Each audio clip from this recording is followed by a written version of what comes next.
I think what happens is that we all are almost addicted to the idea that there is a fantastical figure out there that if you can just find him, he'll solve all your problems for you. Spouses that hate their wives or husbands, hate their business partners, hate their romantic rivals. They want to believe there's an answer. And then they meet Gary, who sort of embodies everything that they believe is possible. My name is Skip Hollandsworth. I'm an executive editor at Texas Monthly, and I wrote a story called Hitman that ran in the October 2001 issue of the magazine.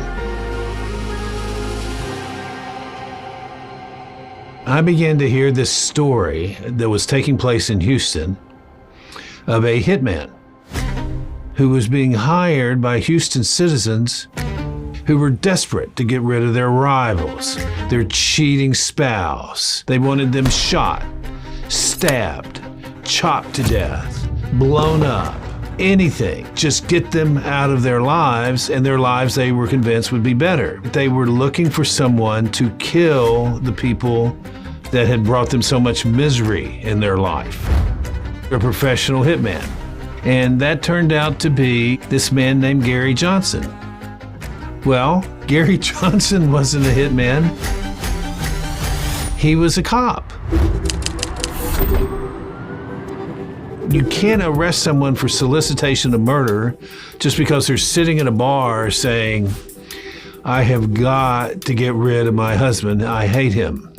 That's not a crime. But it is a crime when you pay someone money to carry out the killing. A Houston defense attorney told me that there was this one man crisscrossing the county, getting people arrested for solicitation of murder. Well, if you're a journalist, that's all you need to jump in a car and get to the DA's office as soon as possible in hopes of interviewing him. So I went to see him at his house. He was pleasant, tall, good-looking. Well, not that good-looking, sort of an everyman. He part-time taught college courses in philosophy. He had 2 cats that he would come home to every night. He would occasionally go have a beer at a bar, and when a woman would try to introduce herself and ask what he did for a living, he would say, I work in human resources. And he just seemed like your common man.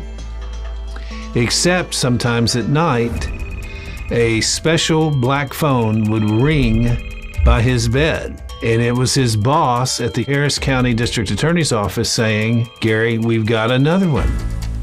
And so this milquetoast, nondescript man, he got to reinvent himself completely. They would meet like in a hotel room or at a Denny's at a back table.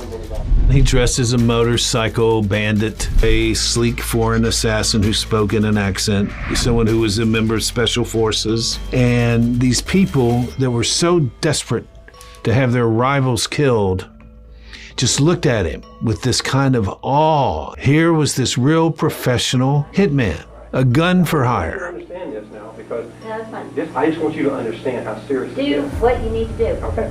All right. Do what you need to do. Okay.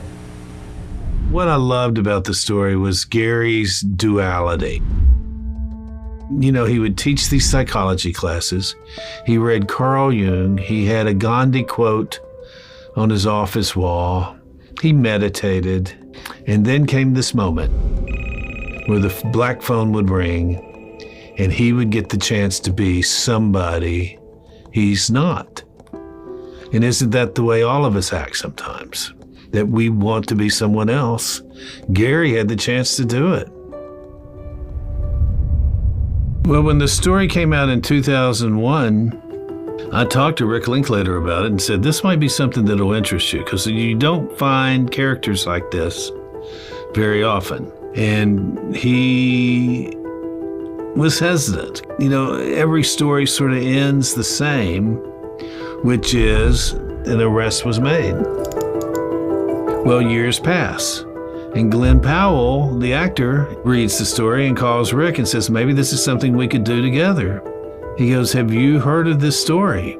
And Rick said, I read it when you were in junior high school.